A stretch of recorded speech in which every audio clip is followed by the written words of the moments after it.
Hi, good evening. Hi, Hema. Hello. Hi, Jasmine Kaur. Hi.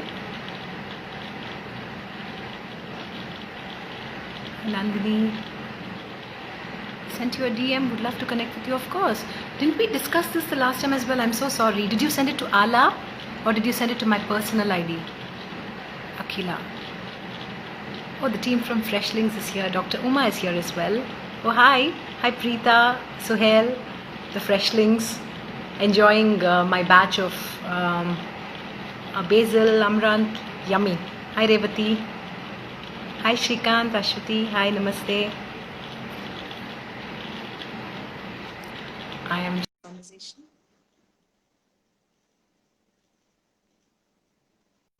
Hi, Monisha. Hi, good evening, doctor. Hi, Lakila. How are you? Very well, thank you. I'm How are you audible. doing? Doing well. Yeah, absolutely. Okay. I love the color you're wearing, doctor. Nice and purple. Thank you. Lovely. Need to So, of brighten course, up everything in this situation. So, whatever it takes to do that. absolutely. Lovely. Doctor, firstly, I'm going to thank you immensely for taking time off to be with us today, tonight, on a Sunday night. Thank you so much for doing this. My pleasure.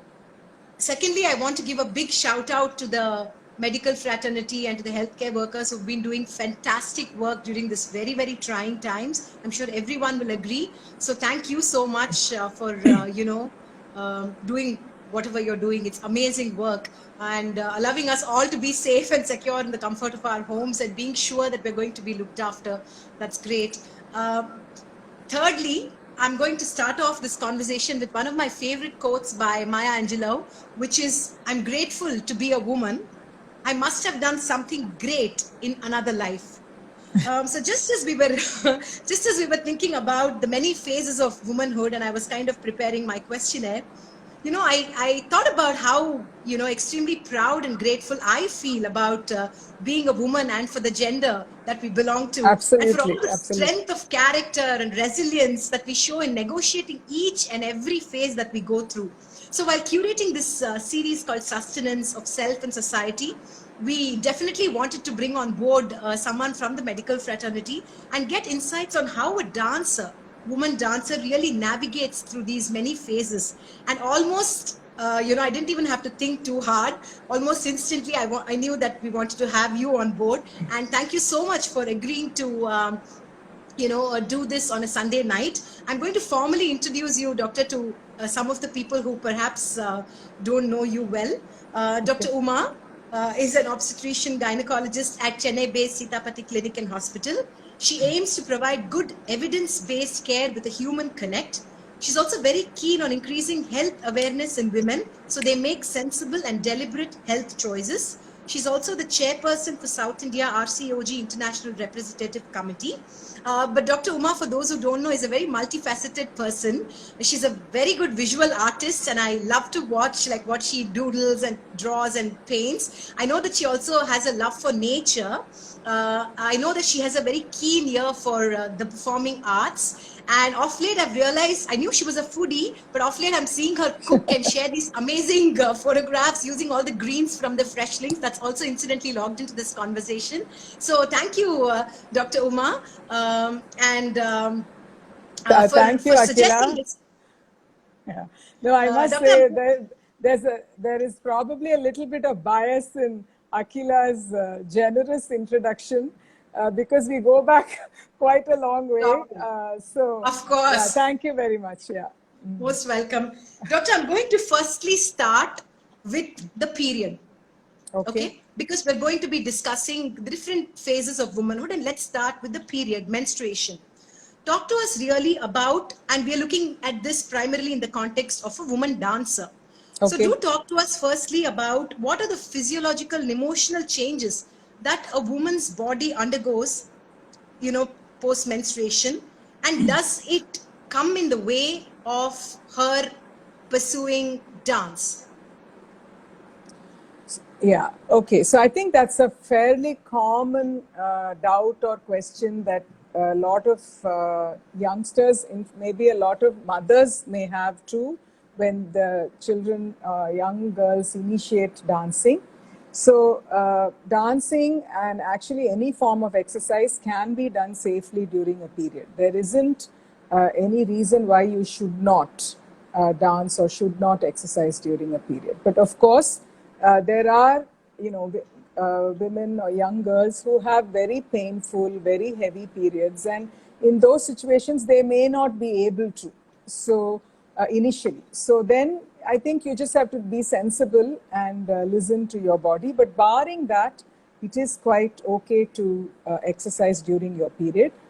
Of course, the other thing is that there will be some changes in the woman's body around the period, because we know that we have two hormones that act on us. One is estrogen and one is progesterone.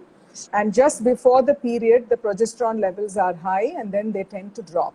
So there is, for some people, a little bit of water retention. There may be a slight change in weight. There can be a slight impact of mood, though not in the initial parts, but later on through adolescence and, in your maybe in the 30s even. Sometimes the period cycle predisposes you to, mood changes or premenstrual stress. So navigating all of that can become an issue unless the woman is aware that, okay, this is happening for a reason and I can handle it and put things in place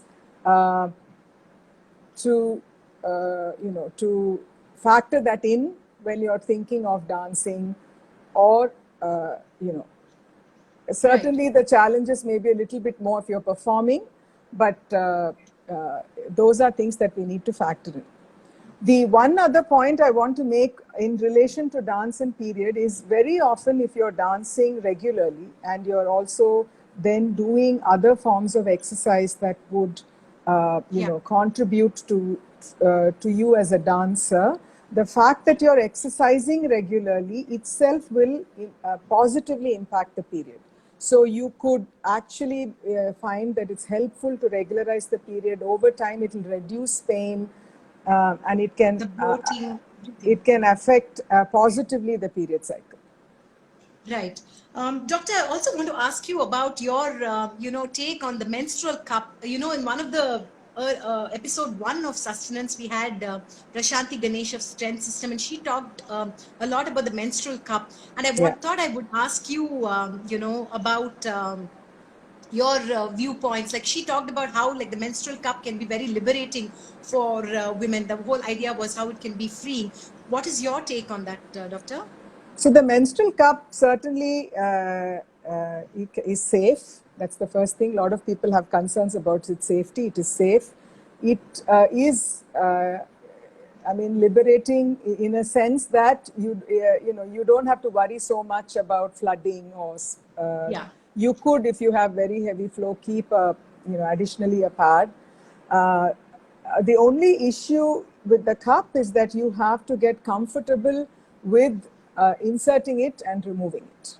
And for younger, for some younger girls and younger women, they may not feel comfortable doing that. That's the only issue. But otherwise, it's quite safe to use. Right. Doctor, my next question was about the premenstrual syndrome. I know that you mentioned that, but I want to ask you about how, I've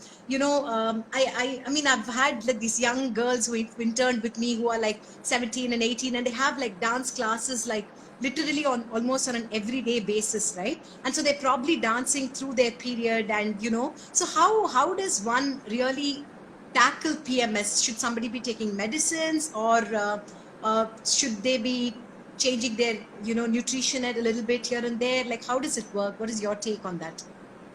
So well, everybody doesn't have PMS, thankfully. Thank God.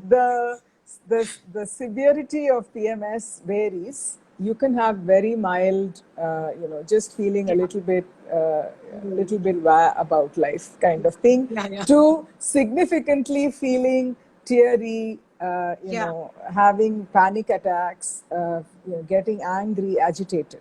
So obviously, if you're on that end of the spectrum, you will probably need medication for also other methods of trying to cope with the hormonal changes that are happening. So some Right. change in lifestyle and diet will help. And Will help. actually regular exercise will help.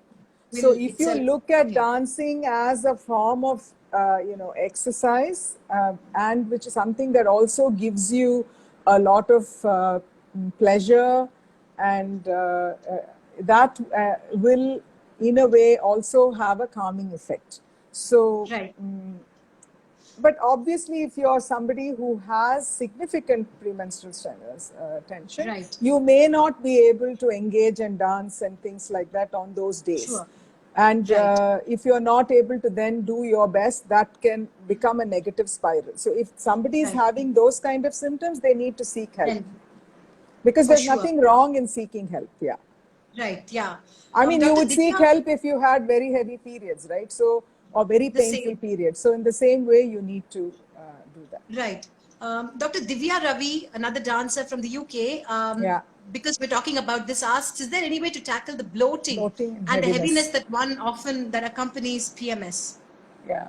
And despite exercise and dancing, Exercise, she yeah. says there is a problem for a few of us. So this happens, Divya, usually if there is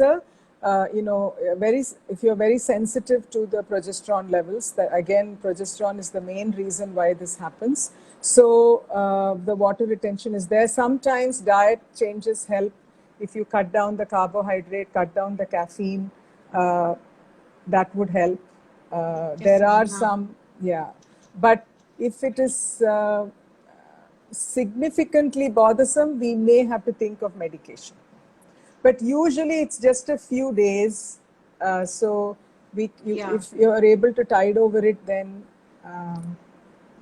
you don't need to go on medication. But sometimes we may need to give hormonal, so that it's actually not the, it's actually the fluctuation in the hormone level. So if we can keep it consistent, then the PMS symptoms will come down. Right. Doctor, since we are talking about PMS, Revati from, I think, Revati from Canada, right, would be helpful to have tips to handle breastfeeding aversion during PMS. Aversion to That's a breastfeeding during very PMS. interesting question. I am not sure uh, how, I have not actually come across somebody who actually has specifically breastfeeding aversion during PMS. I guess most of the time, because at least in the initial phase of lactation, you're not having your periods, so you're PMS free.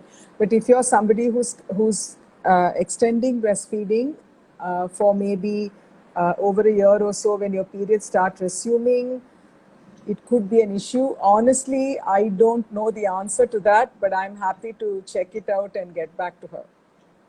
Sure, sure, doctor. So my next question was really about the role of supplements, doctor. Of late, we talk a lot about strength training. We're talking about muscle health. We're talking about bone health. And especially for dancers, would you be able to comment on how does one start taking care of all of this when they're much younger? And also, what is the role of supplements? Like, should we be taking supplementing, like, with some calcium, magnesium, all of which is just now doing the rounds, so to speak? So I'm not okay. So let's start with the first part of your question. I think it's important to begin focusing on your strength and bone health and everything when we are young. So even when our young girls, around puberty, that's the age where bone is actually being built. So you need to ensure that you have good bone health early. Only then, later on in life, in the 50s, when you're menopausal and you're worried about osteoporosis, I like to say it's like, having money in a bank. Unless you put in the money, later on you won't have anything to draw on. So the strength, the building Doctor, happens I want to early. go back. I want to go back. I want to rewind now. Okay. All of us do, right? Yeah. Tell me Oh, about it. So, and I think sorry. Sheila's logged on, and Sheila will be, laughing to herself I because know.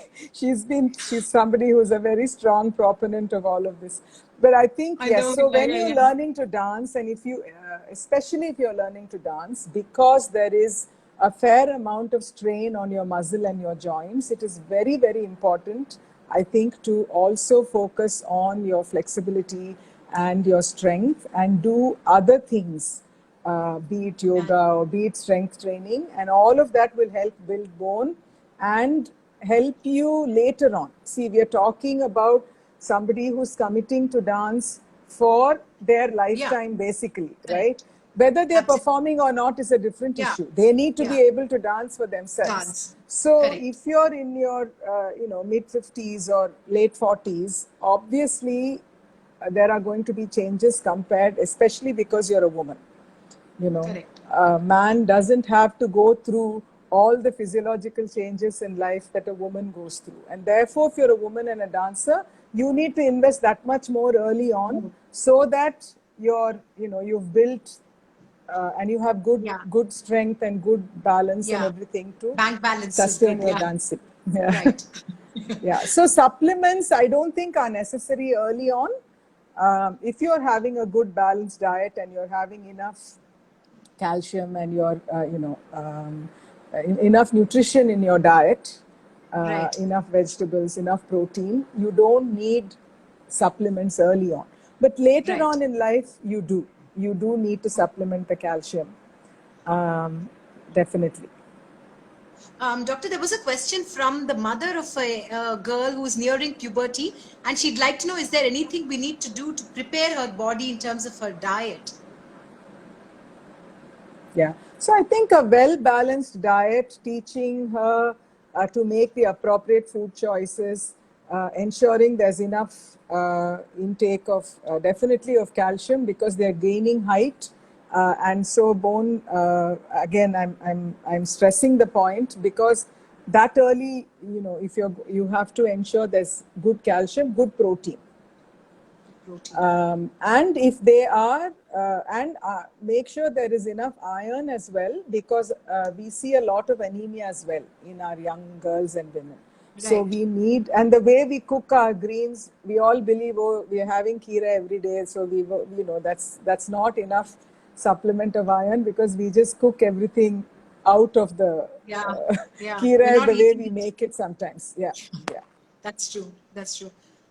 Doctor, I want to talk to you next about, the next shift, so to speak, that happens with childbirth, how the body changes. Could we firstly speak about planning a pregnancy itself? I know that a lot of dancers think about this because sometimes it's like setting aside 2 years in the prime of your, dancing career, so to speak. So I do know that, I've had conversations with some of them and some of their mothers have talked to me about how they're like, so talk to us about planning pregnancy as well.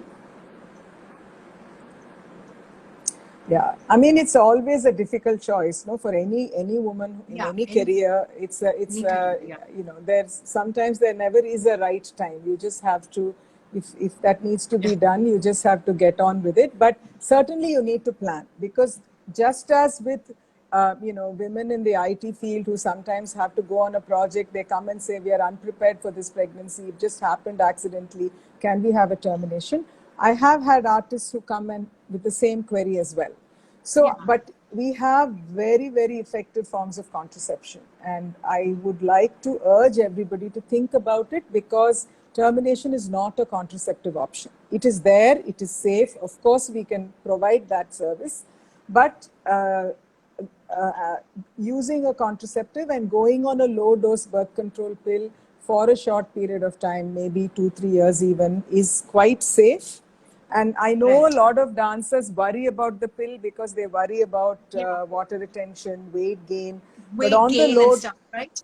But on the low dose pill, those are negligible. So provided there are no other risk factors, that's probably one of the safest contraceptive options, because you have it in your control, and also it regularizes the period, it cuts the bleeding, and it reduces pain.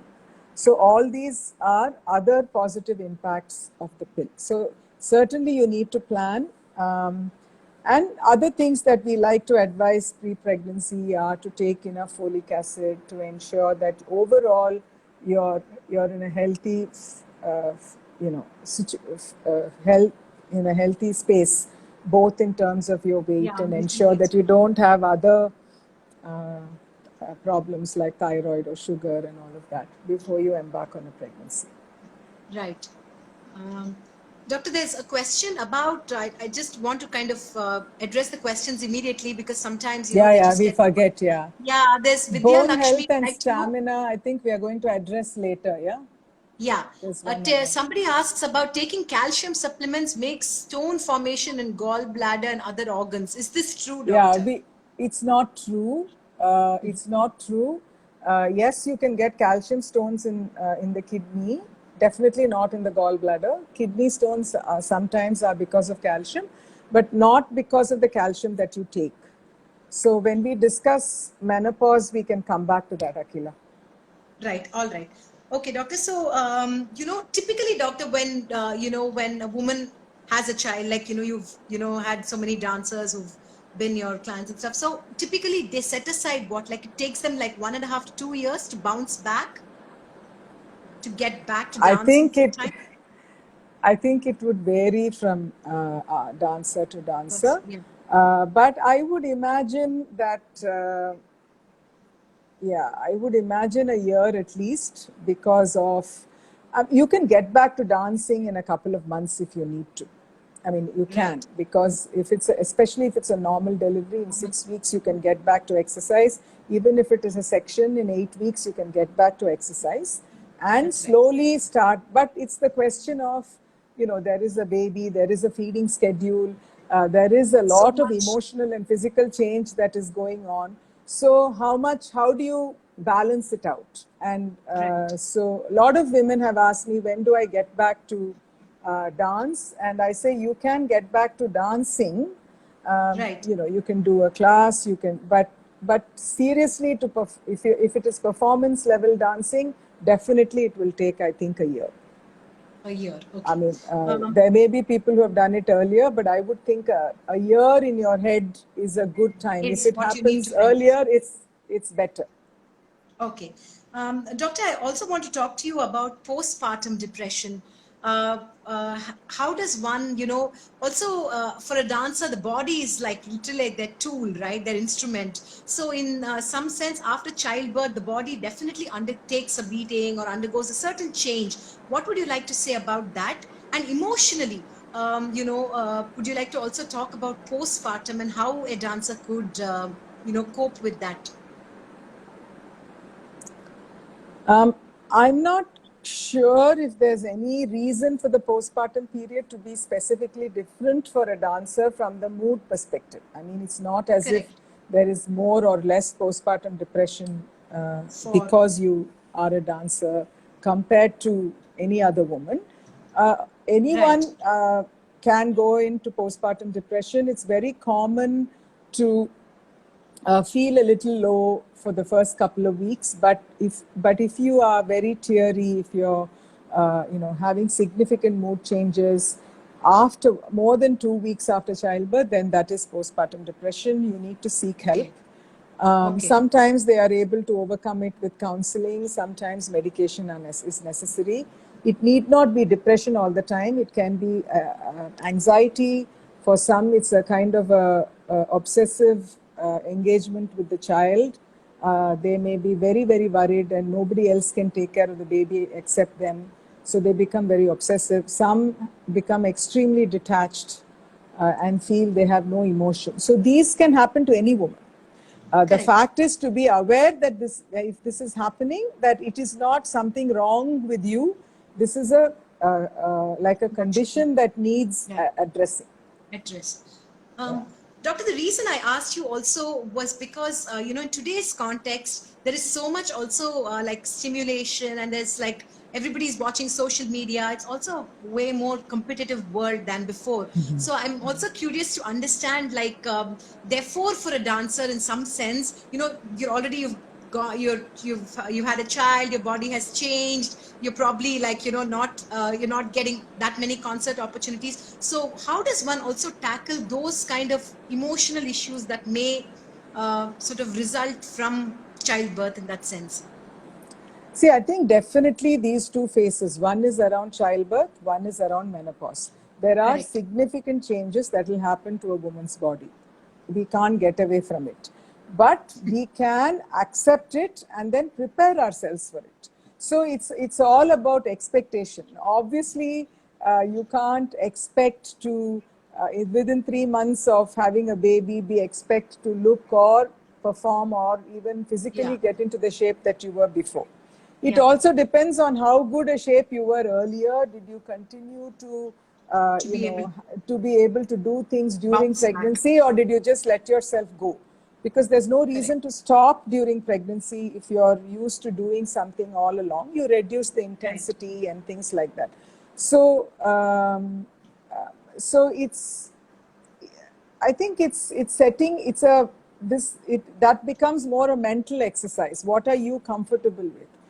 You know, you Right. have chosen to do this for a reason. So you need to give this time and then be confident that you'll be able to get back. Because so many Right. women have gone through it. Right. So I Yeah. think That's what I was it's asking you, more doctor. in Would the you head, right? So would you recommend that they seek some kind of like, does Sitapati have a counseling cell where they could meet like a counselor who could kind of, help them through this? no, so if it is significantly affecting them, yes, I think the counseling is a something that will certainly help. In the last year and a half, we do have a counselor, and that because we realized that a lot of women need that, and even though some of us tend to talk, but we don't have the time or the expertise if there's a genuine problem to Correct. invest in that kind of Yeah. engagement. In so yes, that is something that they can seek. It doesn't always mean medication. Sometimes women are scared to go because are they going to give us tablets? Will they brand us as something or the other? But it's Yeah. very Yeah. natural to have these kind of doubts.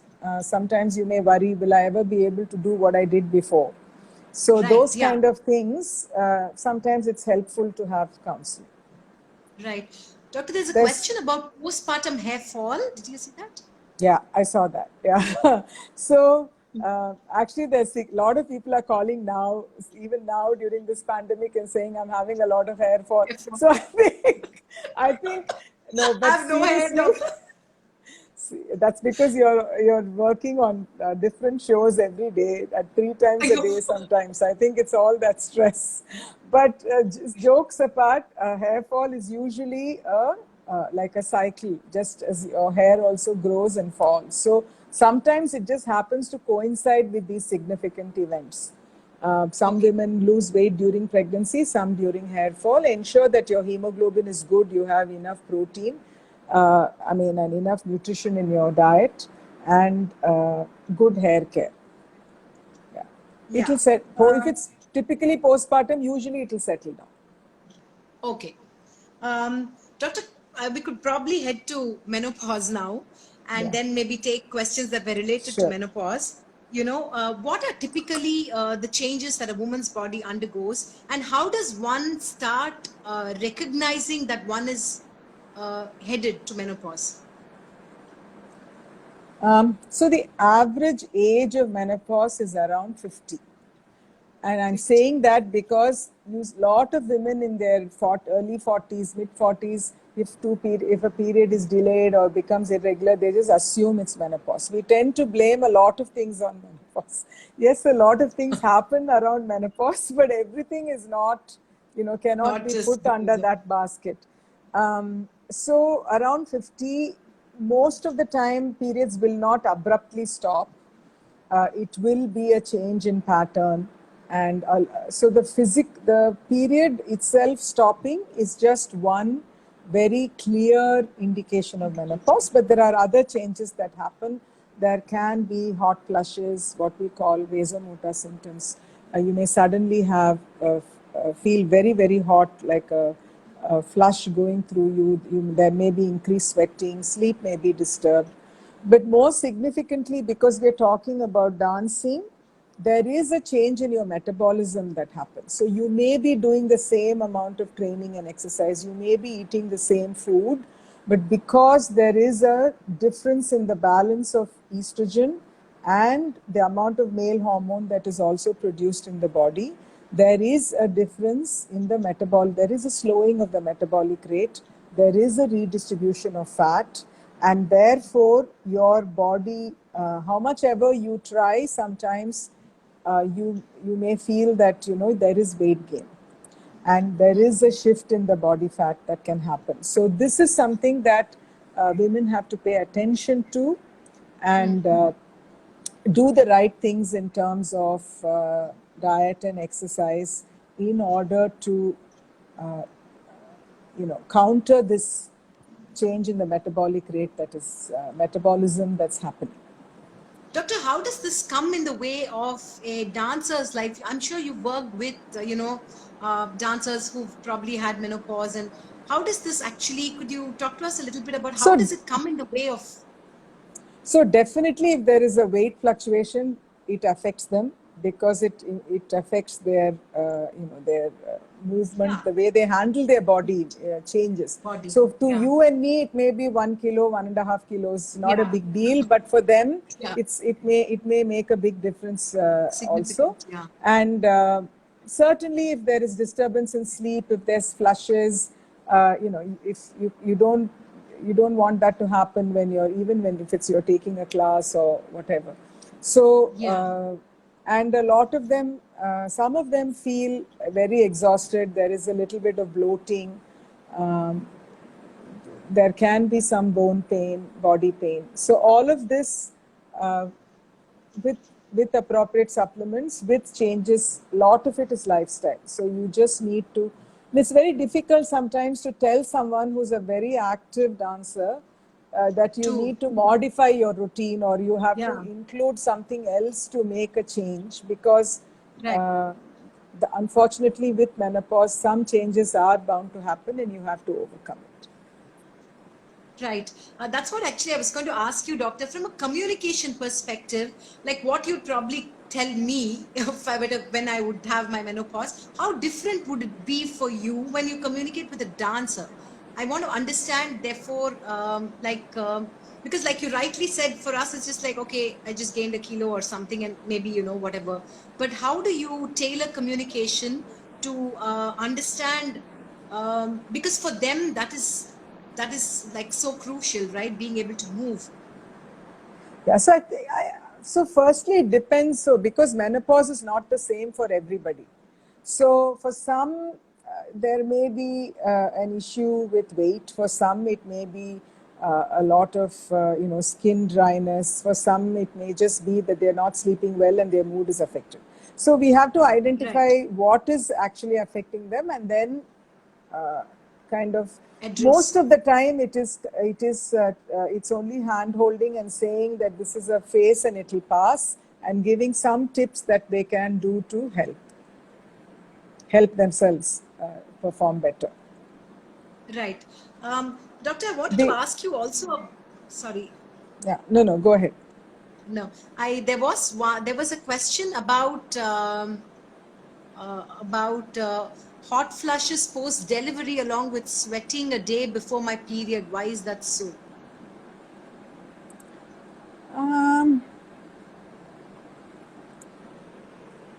Actually, post delivery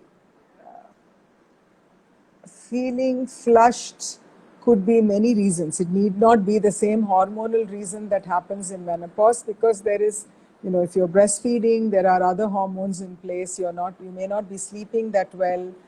There may be a little bit of dehydration if you've not had enough fluids to drink. So all of that could be the reason for feeling flushed after delivery. It may not be the same reason why it happens in menopause. Okay. Doctor, there was one more question about need to know fluctuations in periods after 40. What one needs to do to make it regular? Yeah. So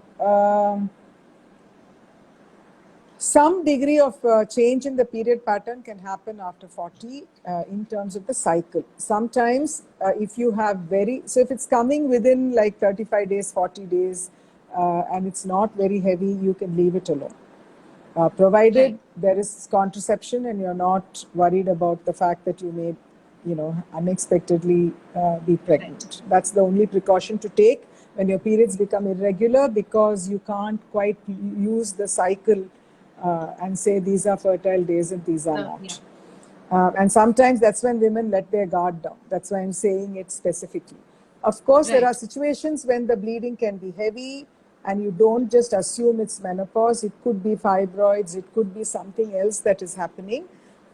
And so there you need to actually seek help.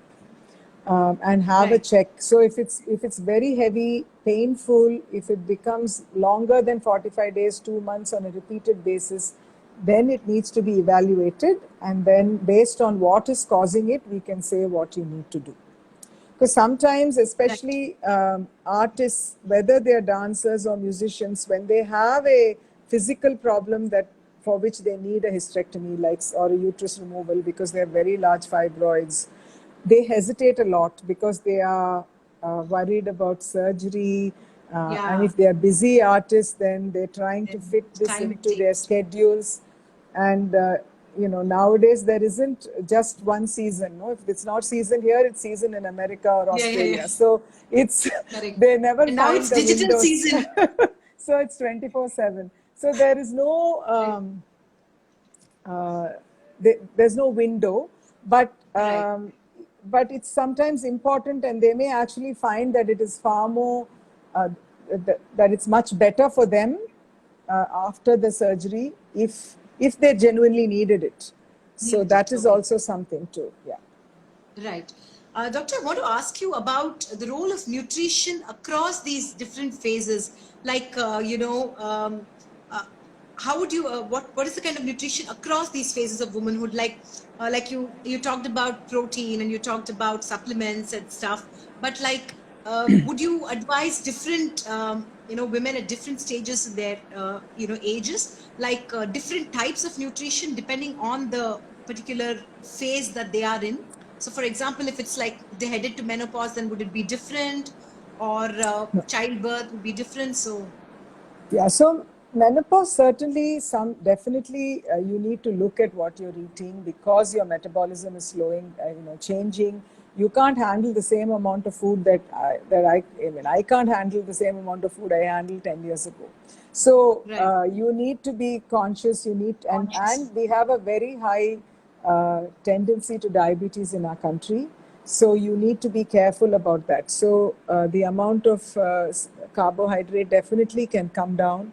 The amount of protein and calcium needs to go up. Wow. And yeah, pregnancy, the only thing is Right, that we need to uh, eat right. You don't have to eat for two. More importantly, in the postpartum period, it's very important to hydrate well, to have enough protein, because traditional diets are good, but some of them are very low in protein and some are very high in calorie. I say this in many forums that one killer laddu that they give uh, North Indians give. I mean, that's like, I think each laddu will be like 1,000 calories. And we all know what it takes to work that off. for So you, really. it's, yeah, so you have to be careful.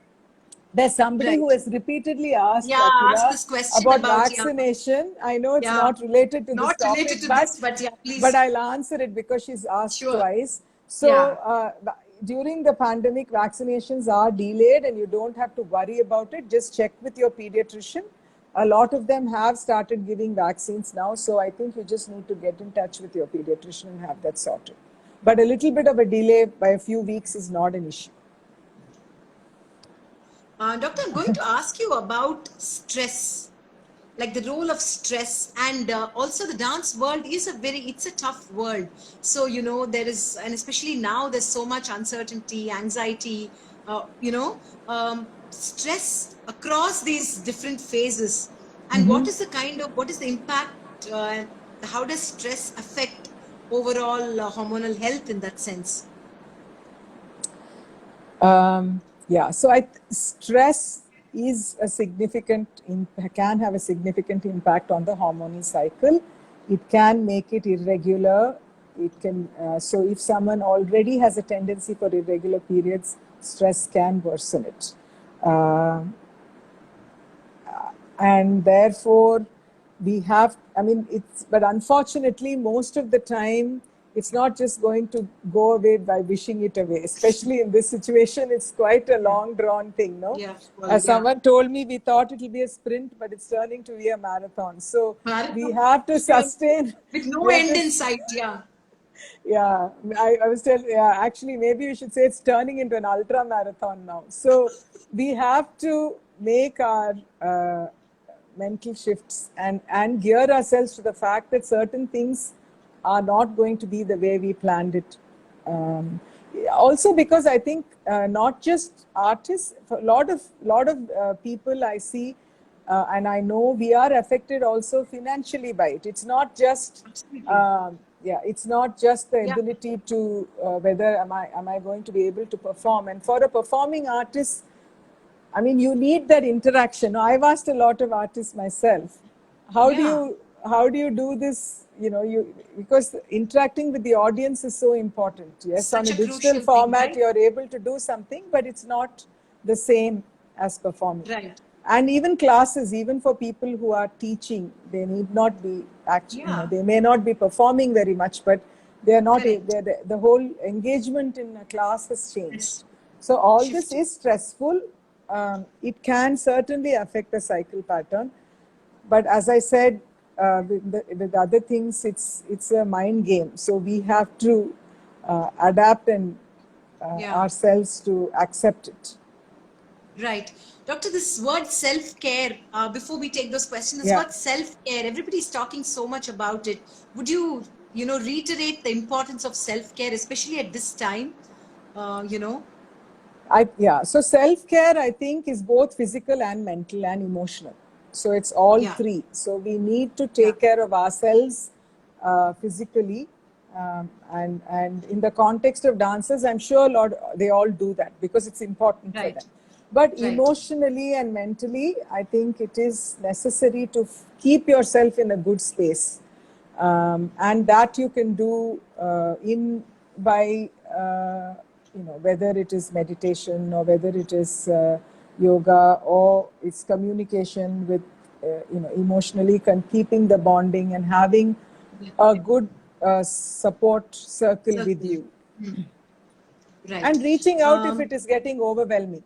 And that is important, to yeah, reach that's an out if it important gets thing, right? overwhelming, to know Yeah. when it is not okay. And I guess friends and family need to watch out for that if you think somebody Right. is not okay, if you think you have a friend or a co-artist or a co-dancer who you feel is not okay, then you can reach out on their behalf. I think we need Correct. to look out for Have our that. friends and other people just Right. as much as we are Have a looking out support for group. Yeah. ourselves. Yeah. Right. Dr. Priya Murli, she's here. She's asking us if, asking you if calcium supplements too much is not good, right?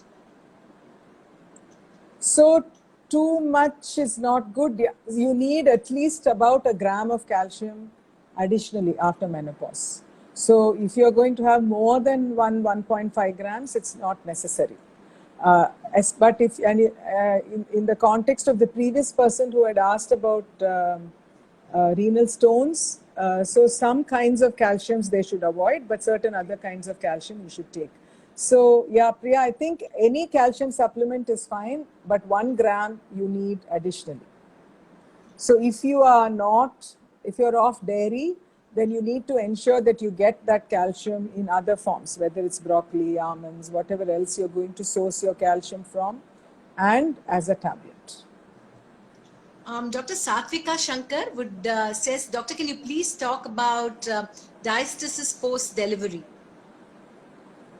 Okay, very specific question. Okay, so diastasis is a condition where the ligament that holds your pubic bone together separates or gets stretched. It is not that common, but it can happen, and it is very much known. The first indication of it would be pain along the pelvic, the front, just where your pubic symphysis is. And typically, when you take a step up to climb stairs, you'll find pain. So it need not happen just post-delivery. It can happen even during pregnancy. So you don't have, have to have a vaginal delivery to have diastasis. But certainly, if you have a very large baby or if you've had a very prolonged labor, you can have aggravate this diastasis condition. It can be extremely painful, and I can imagine that if you're a dancer and you get it, it can be very disabling. You just need to give time and for the ligament to heal, because it's a very strong ligament. But so when it is stretched, it takes time to heal. We advise like a pelvic band that goes through to hold the hip together, and some painkillers. It takes time, but it does heal. Right. Doctor, there's a question from Aarti. Hi, Aarti. Is the recovery time after removing fibroids the same as post-delivery for a dancer? Yeah, roughly the same in terms of time from recovery from the surgery, because the scar is very similar. So the scar, any scar on the lower abdomen, if whether it's a section or a hysterectomy, if it's an open surgery or removal of fibroids, if it is open, 6 weeks your scar will heal. Actually, the recovery after removing fibroids will be faster than post-delivery, because you are not also then dealing with all the changes of motherhood and dealing with it. So the recovery from a hysterectomy, in my opinion, or fibroid removal is faster. If you have it laparoscopically, of course, it's that much faster. Even in a couple of weeks, you'll be up and about. Right. Dr. Priya Mudle has another question about glucosamine tablets that we take for knee pain. So it's good to at least chat with Priya virtually. Priya was my senior in school. We were in the same house. So we go back to school days. Yeah. So, lovely. So glucosamine tablets, so these are helpful for ligament strain and knee pain, but again, can't be taken continuously. Yeah, it's taken for a specific period of time, and parallelly you'll need to do whatever else is necessary to strengthen the muscles and the ligaments around the knee, because I can imagine that there is a lot of strain on the knee with prolonged dancing. Yeah. Right. Yeah. Doctor, there's a question from Veena Balasubramaniam about pessary changing.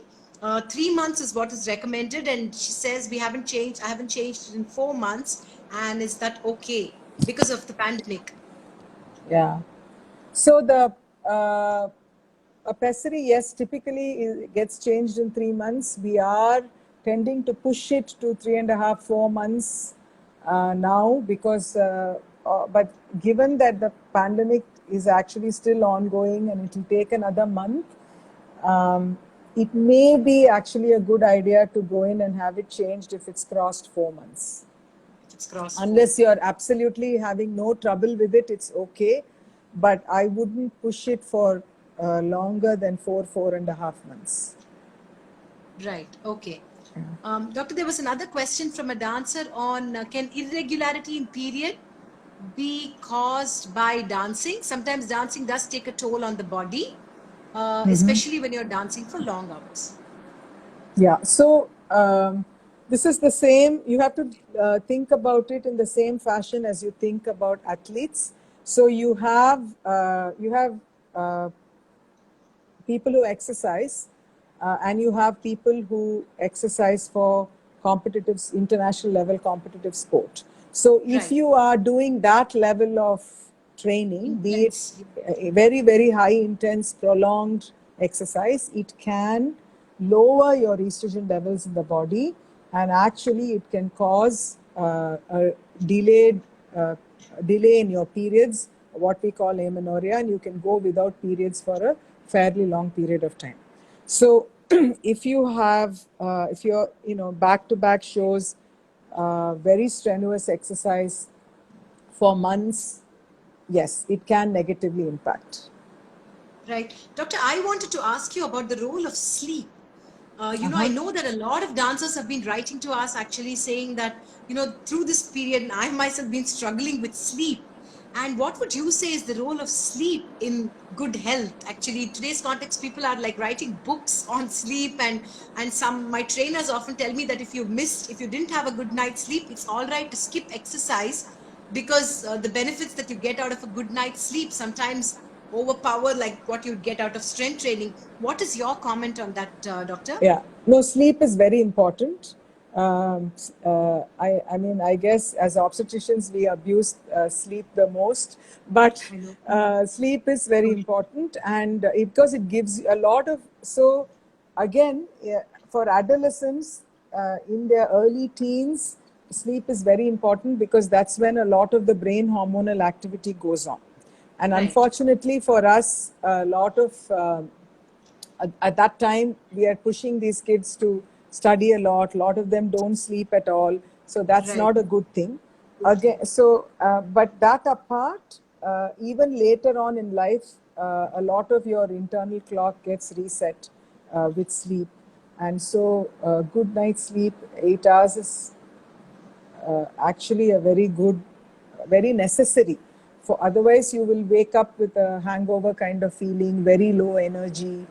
And so there needs to be good habits developed to ensure that you sleep right if people are having difficulty sleeping, and that can happen especially when you're going through stress.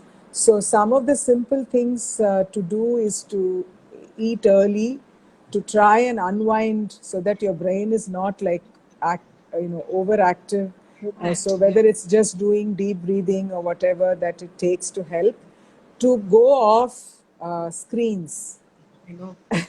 Maybe that's something you should do too, Akila. Go off screens, pick up an old-fashioned book. Book. Don't go, because the visual stimulation of the screen on your retina will actually worsen, keep you awake. So those are little things that One must keep in mind. one Yeah. should Yeah. keep in mind. Yeah. Doctor, there was a question about does intermittent fasting have an impact on the menstrual cycle? Uh, Intermittent fasting have an impact on the menstrual cycle? Per se, I don't think so. Per se, I don't think so. But if you're doing intermittent fasting over a prolonged period of time, then it could have some impact on the hormonal cycle. The way it can impact is if it actually manages to achieve weight loss. So if you have done intermittent fasting to lose weight and that weight loss has happened, then that could have an impact on the menstrual cycle, which will actually be positive. So other than that, I am not aware of any direct impact of intermittent fasting on the cycle. Okay. Okay, doctor, there's a question from Chitra Arvind. Is it true that teenagers have a different biological clock with regard to sleep? So they need more sleep because that's when, especially around puberty, because that's when the growth hormone gets released. That's what increases the growth spurt and the height gained. So it's very important that they get their sleep there. Is the biological clock different? Per se, I don't think so. Of course, with teenagers now, we think they do because they are up most of the night and they're sleeping in Yeah. the day. I don't know if that has triggered her question, but I don't know if that is a true reason for it. Right. Doctor, before we have a few more questions, and I think we probably just have very little time, I just Yeah. wanted to ask you, Doctor, in today's context, we have like overdose of information, right? I mean, right from Instagram to like Google to everybody's asking so many questions like medical, I mean, if you're sick, you're just turning to Google and asking Google. What would you, I mean, how are doctors dealing with this pandemic of sorts where people are like, they come and tell you, no, I read somewhere that this is what is, how does one, and what would you advise, would you advise people to scan through it more deliberately, or would you advise them not to kind of research and read up on the internet, because it's really overwhelming sometimes, like. Yeah. So I think so. There is a lot of information out there, and some of that information is very good.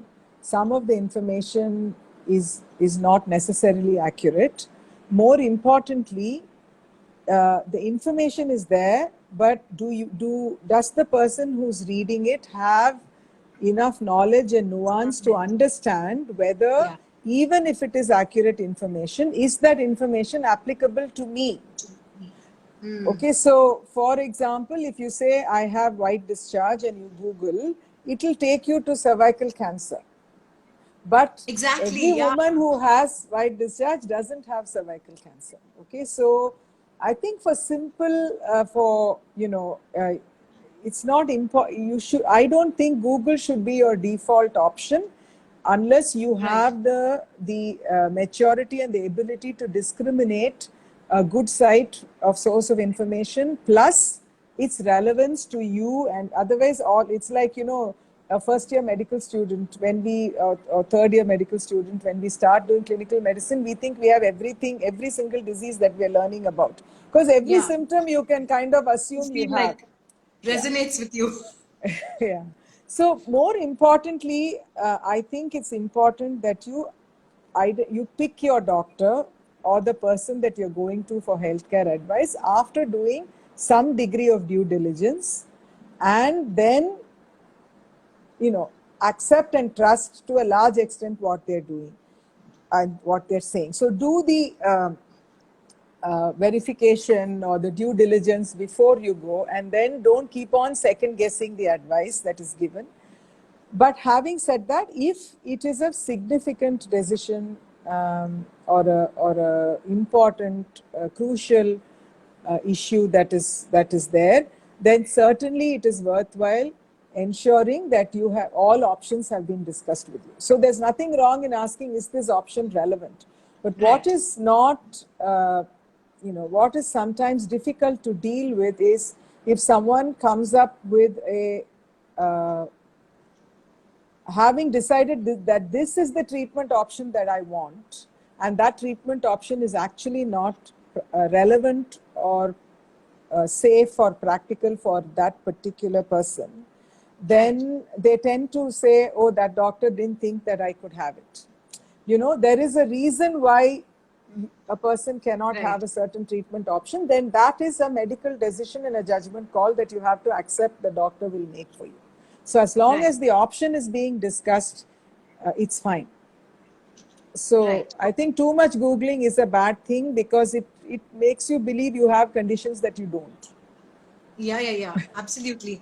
And I like that you talked about that certain discernment with which you read and Yeah, being able to understand that is this applicable to me. correct. Doctor, thank you so much for such a insightful, conversation. And we learned so much. And thank you for taking time off to, so generously share these things with us.